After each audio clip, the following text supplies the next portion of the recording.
Tonight, the wonder drug linked to cancer and fertility problems. Thousands of Scottish women are thought to be affected. There's a call for a national inquiry. They took a biopsy and the gynaecologist basically said that she hadn't seen anything like that before. And yeah, hearing that from a gynaecologist is really quite shocking. Also making the headlines, we asked Pippa York, who became Scotland's most successful Tour de France cyclist as Robert Miller in the 1980s, if trans athletes should be allowed to compete professionally. In football, it's a deal. Danny Rowell has been appointed Rangers' new head coach. And how US comedian and talk show host Jimmy Fallon got a taste of Highland hospitality from the King's Royal Guards. I'm Kellyanne Woodland. This is the STV News at 6.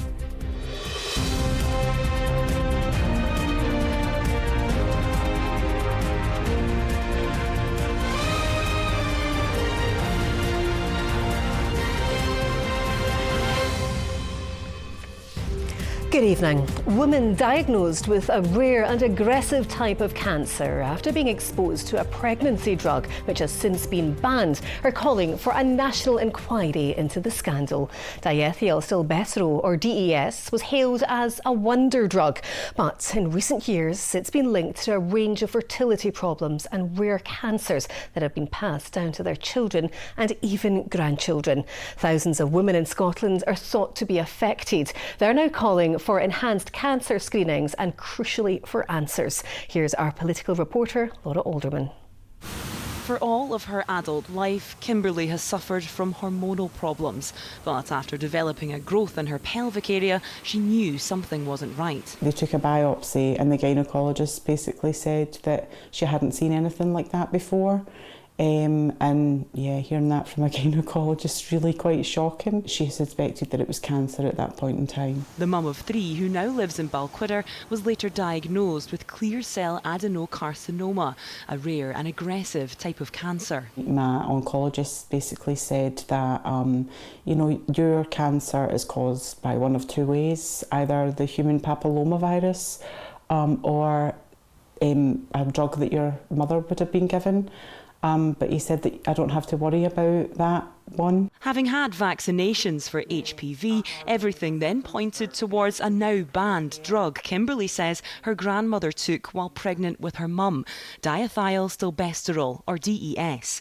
It was given to hundreds of thousands of women from the 1940s to 80s to prevent miscarriage. Hailed as a wonder drug at the time, it's now become a medical nightmare. Studies linked it to cancer, infertility, early menopause and other health complications in the women who took it and their children. There's just this need for our voices to be heard. These drugs that, they're causing issues, and we want answers. With scant medical records from the time, most women at risk are reliant on information passed down from parents and carers. Specialists say there's a lack of awareness of the drug in the medical community too. It's quite largely under the radar, so there is an impression that it is very rare, but in actual fact, it's not. The screening program needs to be expanded because the current screening arrangements would pick up the standard type of cancer or the common type of cancer. But for the women who were DES exposed, they present with an additional risk of a rare type of cancer that requires more frequent screening and also with additional tests to be able to pick up this rare type of cancer. The Scottish Government says it relies on advice from the UK National Screening Committee. Now a new campaign group, DES Justice, are demanding redress for what they say is historic medical misogyny. We need to know what the government knew and when and why. We already know that the Medicines Health Regulator has told lies about what they knew and letters they say they issued when in fact that wasn't the case. That's not okay. So for me, the only way to get to the root cause of what's really going on here is a statutory inquiry, which will mean that there are criminal sanctions and that will give some teeth to any investigation going forward. After 5 weeks of chemotherapy, Kimberly was recently given the all clear. But the experience has cast a shadow on her life, leaving behind a toxic legacy. Laura Alderman, STV News, Balquhidder. Scotland's most successful Tour de France cyclist has told STV News that if she'd had the option to transition as a teenager, then she would have taken it, and the cycling success of Robert Miller would never have happened.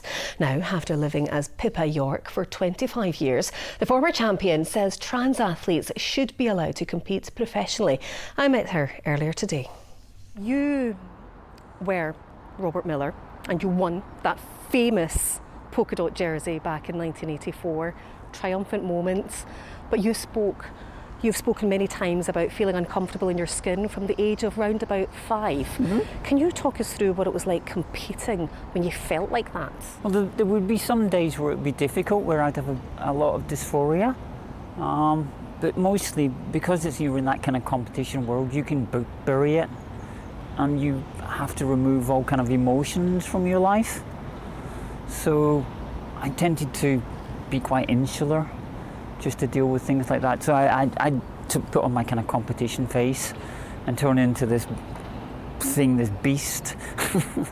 Do you think if that had been around at the time when you were younger, do you think your life would have taken a very different path? You've been incredibly successful, so do you think... If given the information, would I have transitioned when I was a teenager? Yes. So I wouldn't have been Robert Miller the cyclist. I would have been Pippa the whatever I decided I was going to do. And we wouldn't have had that sporting athlete. You wouldn't have had a polka dot jersey and coming back to Scotland. So, if more people were talking about the trans issue at the time when you were competing, would you have considered it then, or do you think you were so focused on being... No, I was too deep into my career to... I think, if I was a young person nowadays, I'd be that teenager who was transitioning at the age of 13, 14. So I would be the person kind of affected by the whole puberty blockers kind of debate and not being able to access that medication. I think what strikes me is you've obviously been very driven, that you're so focused on your cycling. Yeah, so there's two people. Two totally different worlds. And talking about two people, there's this beautiful mural of you in Lennoxtown portraying you as Pippa and as Robert. What's that like, looking at that? It's quite strange because I come back here and I see the Billy Connolly murals in central Glasgow, and I think, well, I've got one of them, but it's out in Lennoxtown. That's really strange because at the time you don't kind of realise the impact you have on the public. Do you think trans athletes should be allowed to compete in their chosen sex? Yes, because if we look at what history tells us, the number of trans athletes are, you can count them in one hand, and that's in the billions of people that are on this earth, and they never win anything. What would you say to people who would say, though, it's not fair, that wouldn't be a fair competition? I'd say to them, well, show me where it's not fair. Show me where that's happened, that a trans athlete has won an event, an elite event. So would you like to see more trans athletes? I don't think there are any. It's so rare. I've been up in Scotland this weekend, and I don't think I've seen another trans person. So people going about, there's a big debate about whether we should be access to, toilets and showers and things like that. And the whole time that, I've transitioned and I've been transitioning, I've never met another trans person in a shower or in a public bathroom. Retired cyclist and commentator Pippa York talking to me earlier today. And you can see the full interview on Scotland Tonight at 10:40 this evening. Now, the airspace over Scotland is already the busiest in the UK, and fitting in all the flights is like a giant puzzle in the sky. Now, for the first time in more than 70 years, there's a plan to modernise the routes used by planes arriving at and departing from our biggest airports. The aim is to increase capacity while reducing emissions and noise. Well, our senior reporter Gordon Cree is at Edinburgh Airport for us tonight. Gordon. Kellyanne, bit of a lull at the moment, but people have been checking in all day to head off to destinations around the world. The Glasgow and Edinburgh airspace now handles around 200,000 flights a year, keeping them on track and apart from each other. Clearly a huge challenge, but the routes, the flight paths are from a different era. Now, a huge shake-up aims to make that more efficient and create the space for even more flights. Good news for some, but not everyone. When an aircraft departs Scotland's busiest airport, the routes they use to get up to cruising height are much the same as they've always been. But with demand for aviation ever increasing and navigation technology becoming more precise, the entire airspace used by planes going in and out of Edinburgh and Glasgow is under review. One example involves the flight path for destinations to the east after taking off from Edinburgh's westbound runway. The favoured option shown here in green would see planes due to head out over the Forth or Fife making their turn near Linlithgow. I mean, it would be a concern because that's one of the lovely things here is not being under a flight path. The takeoff route would basically turn over here to go out to the east. So yeah, we've got a nice quiet village, we don't want that. My cousin stays in Crammon, so I'm very aware of what it sounds like. And I wouldn't choose it, but somebody's got to have them flying overhead. Takeoff direction is determined by where the wind is coming from, so 70% of flights from Edinburgh go out to the west. The proposed new turnaround could be used by more than 50 planes a day. The airports are responsible for the airspace below 7,000 feet, and that's effectively the entry-exit lanes into the wider network that NATS manages above 7,000 feet, the motorways in the sky, the dual carriageways in the sky, and we're taking this opportunity to redesign those routes to make them more efficient. Up here you get a pretty good view of lots of planes taking off from Edinburgh Airport, and there is a fair bit of noise too, but the new proposal would mean those turning to the east would come right over the top of us here, with whatever impact that brings. It's very difficult. We need to balance the demands of Scotland as a nation, as the UK as a nation, and make sure that we have an aviation sector fit for purpose. There's always going to be issues in a tight landmass like Scotland, but we think we've got a solution that balances all of that and delivers for as many people as we can. Any change to flight paths will always have winners and losers. The consultation, which covers the wider area around both airports, will run until late January. They're keen to hear from anyone affected. Gordon Cree, STV News. A man has been jailed for life for stabbing a father to death days while on bail for knife crime. Jamie Lucas was struck in the heart by Brandon McLachlan near a nightclub in Airdrie just before Christmas.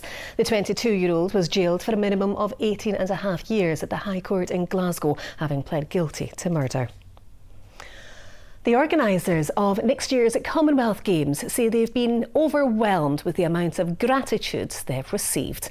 The Scottish Affairs Committee heard it was initially feared that Australia's decision to drop out may have meant the end of the Games as an institution. But Glasgow, stepping in, has offered a way forward. What we're developing here in Glasgow is something that will be truly sustainable in lots of different ways and will allow nations that would never have been able to step forward and put forward a bid that would be viable to do that, and to do it with the confidence that they've got a really robust blueprint to take that forward. Well, other news in the West, and when Bank of Scotland shut its branch in the heart of Dunblane 3 years ago, the community there was left frustrated about the town centre's future.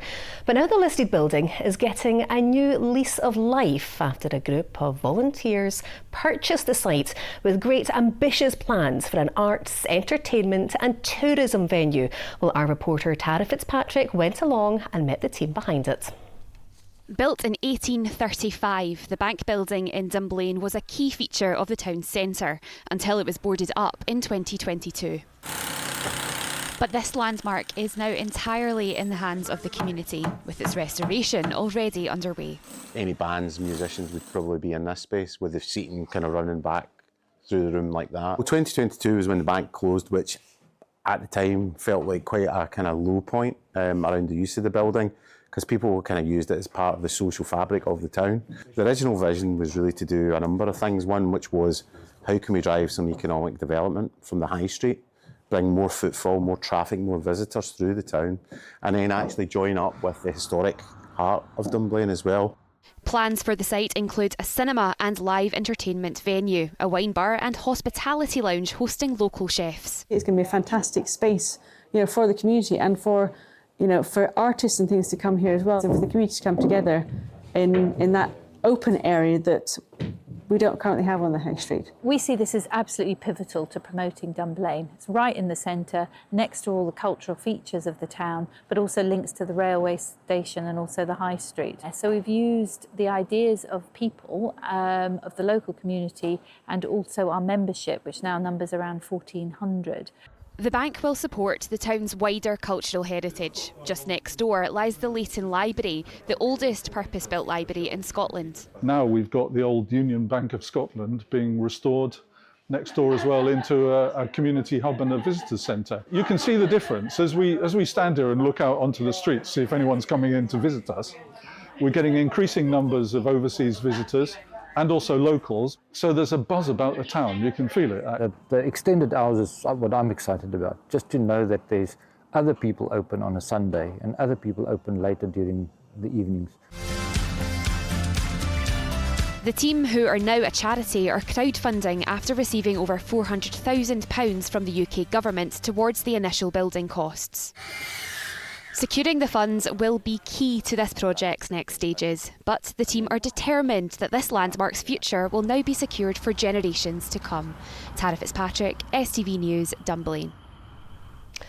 All right, let's get all your sport now with Rahman, and a busy day for Rangers. Busy day and a busy fortnight for Rangers. Indeed. After Russell Martin was sacked just over 2 weeks ago, Kellyanne, they were speaking to candidates for the new head coach role. Deals were on, they were off, they were back on and off again, but they finally got their man, and that's where we kick off our sport tonight.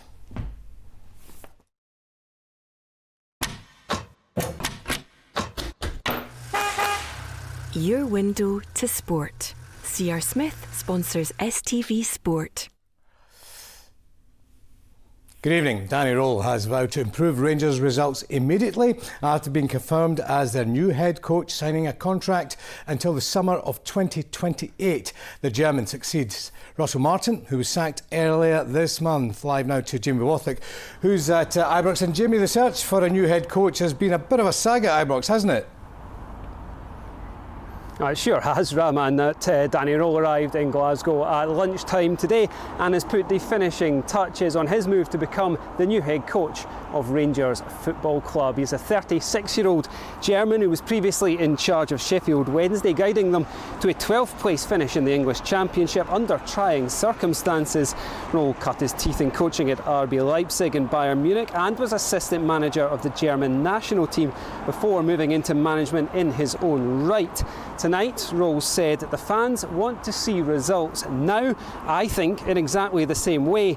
Rangers is built on a tradition of hard work, unity and success. That is exactly what you'll get from me and what I want my team to represent. Well, it's been quite a fortnight to get to this point. Since Russell Martin was sacked, we had first Steven Gerrard and then Kevin Muscat seemingly on the verge of being appointed, only for those moves to fall through. So they have turned to Roll, who himself had seemingly withdrawn from the process, only to emerge as the man for the job.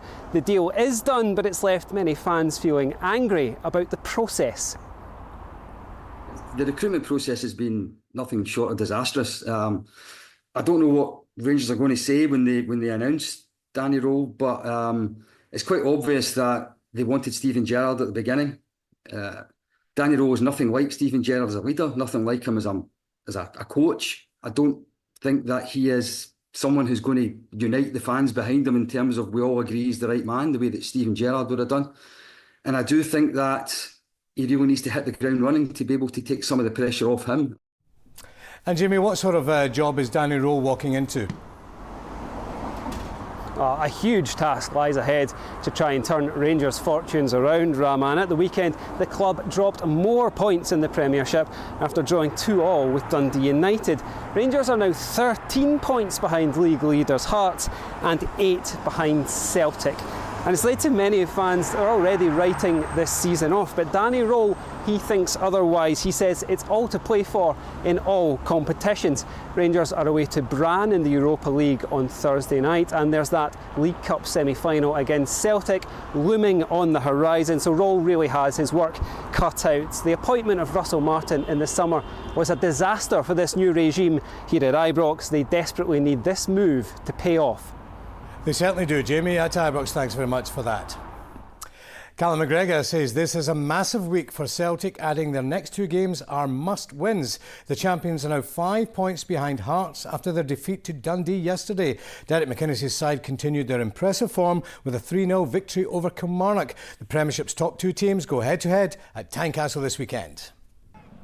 Delirious at Dens. Everyone of a Dundee persuasion was lapping it up after the team ended a 37-year wait to defeat Celtic on their own patch, with the visitors accepting their performance was nowhere near good enough. Results like that just bring everything into focus, like I said, and now we have to go away and react on Thursday night, react next Sunday, and we have to start to show people that we're a team that's good enough to win this league. Obviously Hearts are winning games, but the good news is we get to play them next week, so it's a challenge for us to go there. Obviously they'll be full of confidence, but like I said, for us, we've so much work to be done and so much that we have to look at ourselves internally first before we can even lift our head and look at anyone else. No sooner had the game kicked off than there was a delay as the Celtic supporters continued their protests against the board, throwing balls onto the pitch.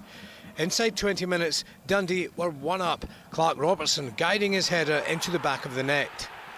On the stroke of half-time, the hosts doubled their advantage courtesy of an own goal from Cameron Carter-Vickers, and that's how it ended, with Brendan Rodgers offering this assessment of his squad.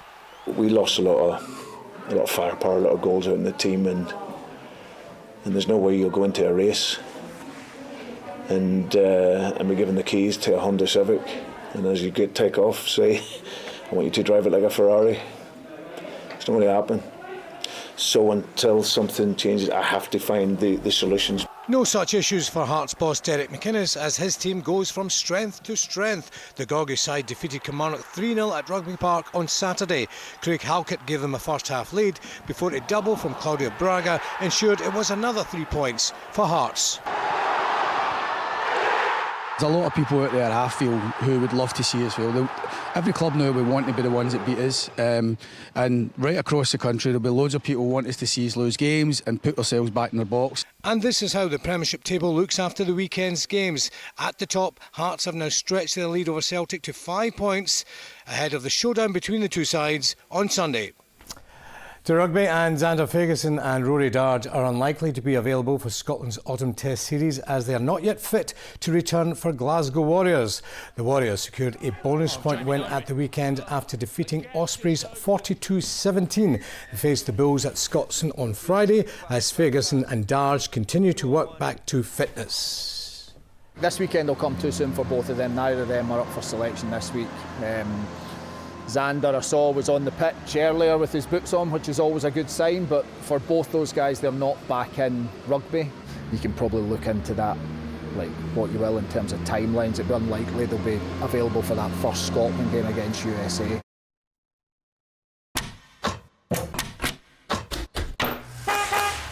Your window to sport. C.R. Smith sponsors STV Sport.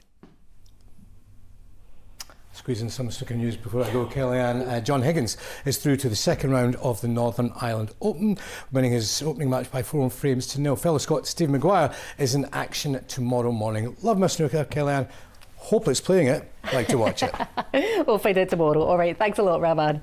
All right, well, let's get your weather now with Philip. And Philip, it is so calm out there just now. Is it going to be like that for the rest of the week? What's in store? Well, there's actually quite a lot going on this week weather-wise, Kellyanne. Despite low pressure dominating our weather today, which normally gives us bad weather, it's actually been a fairly settled and reasonable start to the week. Come Thursday, we see a deepening area of low pressure moving in from the south of the UK. We're just keeping an eye on that. It will bring with it wet and windy conditions.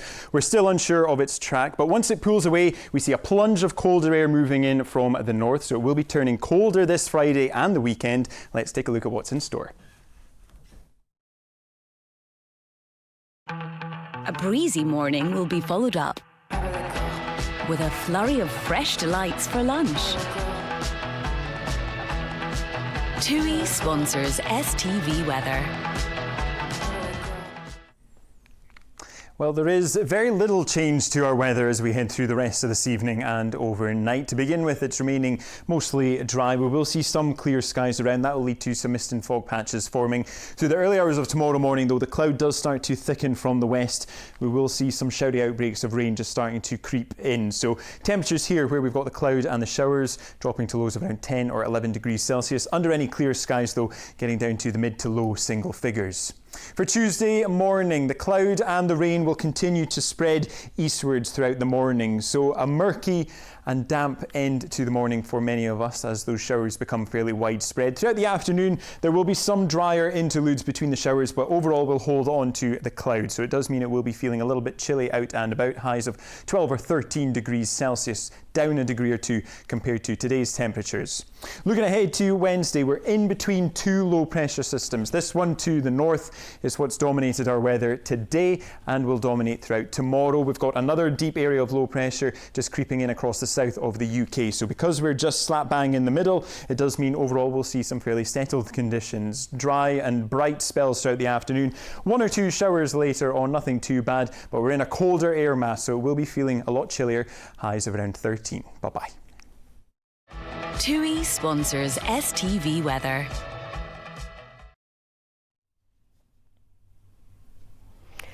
And finally, US comedian and talk show host Jimmy Fallon has been enjoying a Highland getaway, even donning a kilt. Soldiers hosted a special dinner for the Tonight Show host during his holiday on Royal Deeside. Here's Callum Clark. So what do I do? Right, left, right. He's one of the world's most famous talk show hosts. You crushed it! Who has interviewed some of the world's biggest stars. Right next to Balmoral is the River Dee. And last week, Jimmy Fallon found himself on a tour of Royal Deeside, where he was spotted by some local soldiers. We're driving over the bridge over the River Dee, and it was my platoon sergeant who spotted Jimmy, and it was a little bit of a debate. I said, right, let's stop the car, let's actually double check, see if it is. And so to settle the debate, I got out and just went and had a chat with him. That conversation culminated in a dinner date at this military barracks in Ballater, where Jimmy was given his very own kilt and enjoyed some karaoke. Him being of Irish heritage, I thought it would be poignant to return the favour and play a bit of Rattling Bog, have a sing along with him.